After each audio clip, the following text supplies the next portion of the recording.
Welcome to Hindi Mitra. ഇന്നത്തെ ക്ലാസ്സിൽ ഹിന്ദി പാഠപുസ്തകത്തിൽ ഒരു ന്യൂ ചാപ്റ്ററാണ് ബൈസിക്കിൾ തീംസ്. വരുൺ ഗ്രോവറാണ് ഈ ലേഖ എഴുതിയത്.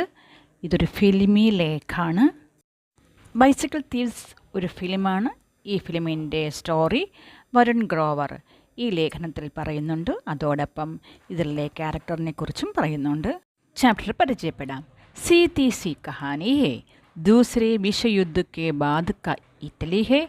गरीबी और उदासी धूप की तरह पूरे देश में छाई हुई है. ഇതൊരു സ്ട്രൈറ്റ് കഹാനിയാണ്. രണ്ടാം ലോക മഹായുദ്ധത്തിന് ശേഷമുള്ള ഇറ്റലിയെക്കുറിച്ചാണ് ഇവിടെ വർണ്ണിക്കുന്നത്. രണ്ടാം ലോക മഹായുദ്ധത്തിന് ശേഷം ദാരിദ്ര്യവും വിഷമതയും ഇറ്റലിയിൽ വെയിൽ പോലെ എല്ലായിടത്തും വ്യാപിച്ചു. ഈ ഫിലിമിലെ പ്രമുഖ കഥാപാത്രമാണ് അന്തോണിയോ. ഇനി അന്തോണിയെക്കുറിച്ചാണ് ഇവിടെ പറയുന്നത്. റോമി രഹനെ വാലി അന്തോണിയോക്കോ നൗക്കരി ചാഹിയെ. റോമിൽ താമസിക്കുന്ന അന്തോണിക്ക് ജോലി വേണം. ലേക്കിൻ നൗക്കരി ഐസി മിലി ഹെ കി ജിസ്കെ ലിയെ സൈക്കിൾ ഹോന സരൂരി ഹെ. ഒരു ജോലിക്ക് ഒരു സൈക്കിൾ വളരെ അത്യാവശ്യമാണ്. उसकी पत्नी मारिया बड़ी मुश्किलों से घर का सामान बेचकर സൈക്കിൾ के पैसे जुटाती है. അന്തോണിയുടെ വൈഫിൻ്റെ പേരാണ് മാരിയ. മാരിയ വീട്ടിലെ എല്ലാ സാധനങ്ങളും വിറ്റ് സൈക്കിൾ വാങ്ങാനുള്ള കാശ് കളക്ട് ചെയ്തു. काम के पहले ही दिन അന്തോണിയോ की സൈക്കിൾ ചോരി ഹോ ജാത്തി ഹെ. പക്ഷേ എന്താണ് പറ്റിയത്? ജോലിയുടെ ആദ്യത്തെ ദിവസം തന്നെ അന്തോണിയുടെ സൈക്കിൾ മോഷണം പോയി. वह अपने 10 साल के बेटे ब्रूनो के साथ സൈക്കിൾ खोजने निकलता है. അന്തോണിയ അദ്ദേഹത്തിൻ്റെ 10 വയസ്സുള്ള മകൻ ബ്രൂട്ടോയുമായിട്ട് സൈക്കിൾ അന്വേഷിച്ചിറങ്ങി. പഹലെ ചോർ ബാസാർ ഫിർ ഷഹർ കെ ബാക്കി ബദ്നാം ഇലാക്കോമേ. ജോലിയിൽ പ്രവേശിച്ച ഫസ്റ്റ് ഡേ തന്നെ അന്തോണിക്ക് സൈക്കിൾ നഷ്ടപ്പെട്ടു. അങ്ങനെ അന്തോണിയ തൻ്റെ മകൻ ബ്രൂണോയുമായി സൈക്കിൾ അന്വേഷിച്ച് ഇറങ്ങി. എവിടേക്കാണ് പോയത്? ചോർ ബാസാർ. പിന്നെ എവിടേക്കാണ് പോയത്? നഗരത്തിലെ വളരെ മോശപ്പെട്ട സ്ഥലങ്ങളിലൊക്കെ സൈക്കിൾ അന്വേഷിച്ച് അച്ഛനും മകനും നടന്നു. പിതാ और पुत्र हताशा और उम्मीद के बीच झूलते रहते हैं. अंतोनियो ने तो शायद दुनिया की बहुत दुख झेले हैं.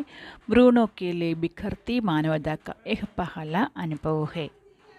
അച്ഛനും മകനും വളരെ വിഷമത്തോടു കൂടിയും സൈക്കിൾ കിട്ടുമെന്നുള്ള പ്രതീക്ഷയോടുകൂടിയും എല്ലായിടത്തും സൈക്കിൾ അന്വേഷിച്ച് നടന്നു. ജീവിതത്തിൽ പല വിഷമഘട്ടങ്ങളിൽ കൂടി കടന്നുപോയ അന്തോണിക്ക് ഇതൊരു ആദ്യത്തെ അനുഭവമല്ലായിരുന്നു. പക്ഷേ ബ്രൂണോ അവന് ആദ്യത്തെ അനുഭവമാണ് ഇങ്ങനെയുള്ള വിഷമഘട്ടങ്ങളിൽ കൂടി കടന്നു പോകുന്നത്. सब जगह से हरकर अंत में अंतोनियो को सड़क किनारे एक लावारिस साइकिल दिखती है. उसे पता है कि चोरी बुरी चीज़ है, लेकिन उसकी ईमानदारी उसकी भूख से टकरा रही है.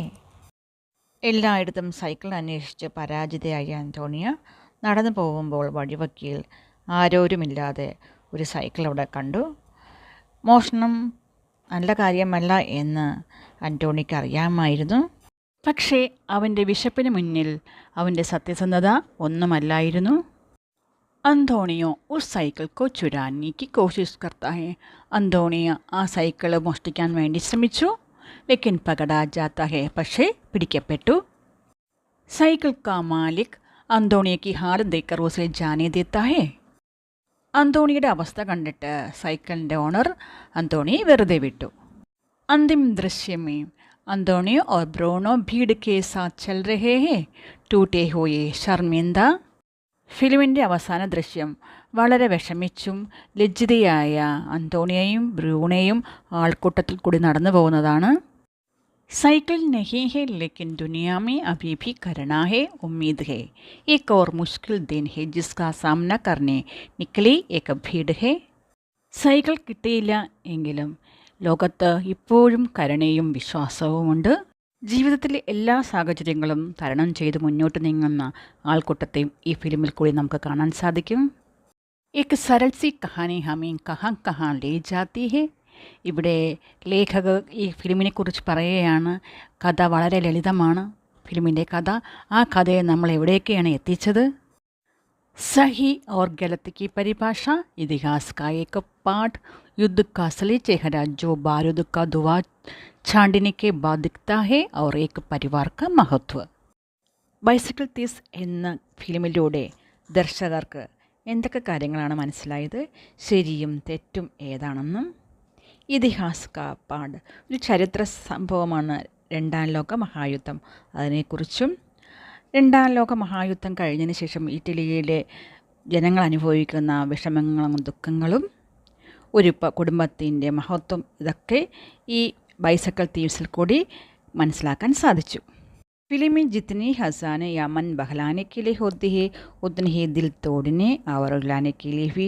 ഈ ഫിലിം ദർശകർക്ക് ചിരിക്കാനും ആനന്ദിക്കാനുമുള്ള അവസരമുണ്ട്. അതോടൊപ്പം തന്നെ മനസ്സിന് വിഷമം ഉണ്ടാക്കുന്നതും കരയിക്കുന്ന സംഭവങ്ങളും ഈ കഥയിലുണ്ട്.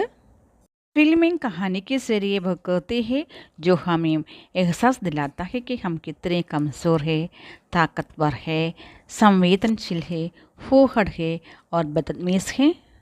ഈ ഫിലിമിൻ്റെ കഥയിലൂടെ നമുക്ക് തോന്നാറുണ്ട് നമ്മൾ എത്ര വീക്കാണെന്ന്, താക്കത്വർ ഹേ എത്ര സ്ട്രോങ് ആണെന്ന്, സംവേദൻശീൽ ഹേ സെൻസിറ്റീവ് ആണെന്ന്, ഫൂഹഡ് ഹേ കൾച്ചർ ഇല്ലാത്തവരാണെന്ന്, ബദത്മീസ് ഹേ മര്യാദയില്ലാത്തവരാണെന്ന്. ലേക്കിൻ സബ്സെ ജരൂരി ബാത്ത് ഹം അകേലെ നഹി ഹേ, എന്നാൽ ഏറ്റവും പ്രധാനപ്പെട്ട ഒരു കാര്യമാണ് നമ്മൾ തനിയെ അല്ല എന്നുള്ള കാര്യം.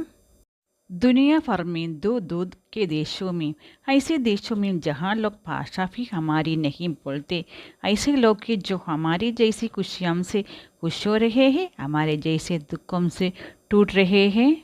ഈ ലോകത്ത് വിവിധ ഭാഷകൾ സംസാരിക്കുന്ന ധാരാളം പേർ വിവിധ ദേശങ്ങളിൽ ഉണ്ട്. അവരെല്ലാവരും നമ്മളെ പോലെ തന്നെയാണ്. സന്തോഷം വരുമ്പോൾ ആനന്ദിക്കുകയും ദുഃഖം വരുമ്പോൾ വിഷമിക്കുകയും ചെയ്യുന്നു. फिल्म हमें बांधती है एक अदृश्य चांद की डोर में और खड़ा कर देती है एक बहुत ऊंची छत पर. हल्के से चौंके में उड़ना सीख जाते हैं हम किसी नई करारी पतंग की तरह. എങ്ങനെയാണോ ഇളം കാറ്റിൻ്റെ സ്പർശനമേറ്റ് പട്ടം ഉയരങ്ങളിലേക്ക് പതുക്കെ പതുക്കെ പറന്നു പോകുന്നത്, അതുപോലെ ഫിലിം കാണുന്ന കാഴ്ചക്കാരുടെ മനസ്സിനെ ഈ ഫിലിമിൻ്റെ കഥയിലേക്ക് കൊണ്ടുപോകുന്നതിന് ബൈസിക്കിൾ തീംസ് എന്ന ഫിലിമിന് സാധിച്ചു. ബൈസിക്കിൾ തീവ്സ് എന്ന ഫിലിം തീർച്ചയായും എല്ലാവരും കാണണം. ക്ലാസ് കാണുന്നതോടൊപ്പം ക്ലാസ്സിൻ്റെ അഭിപ്രായവും ഷെയറും സബ്സ്ക്രൈബും ചെയ്യണം എല്ലാവരും. Thank you.